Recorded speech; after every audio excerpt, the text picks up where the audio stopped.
Style అనే అద్దాలు పెట్టుకుంది పాప. ఇప్పుడు చూడు.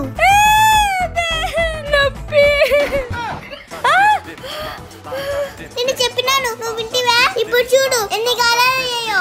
నేనేమన్నా ఇంతగా తగులుతాయని కలగన్నానా శిష్యు? తగ్గేదిలా అంటివే. ఇప్పుడు చూడు ఎటు తగిలించుకున్నావో. ఏంటే తగిలిందని జాలి లేకుండా కౌంటర్లు వేస్తానవే. ఏంటి నేనా? ఎంత అమాయకంగా అడుగుతుందో చూడు. పుండు మీద కారం తిరగడం అంటే ఇదే.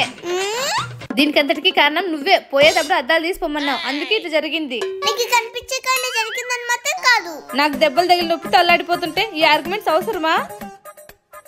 ఈ టైంలో కూడా మీకు గొడవలు అవసరమా? మీరొక్కరే ఇంకా బ్యాలెన్స్ అనడానికి. సరే నేనేమనలేదు కానీ నొప్పిగా ఉందా? ఇంతగా తగిలితే నొప్పి ఉండక చల్లగా ఉంటుందా? సరే పెయిన్ కిల్లర్ టాబ్లెట్ తీసుకొస్తాను, వేసుకొని పడుకో. సరే పోయి తొందరగా తీసుకురాపండి, మీకు పుణ్యం ఉంటుంది. చాలా నొప్పిగా ఉంది. చా ఇంట్లో తగినప్పుడు తీసేసినా బాగుండు. ఇప్పుడు ఇంత కథ జరిగేది కాదు. పాప మమ్మీ ఎంత పని చేసుకుంటూ తగ్గేదే అంటే తగ్గేదిలే.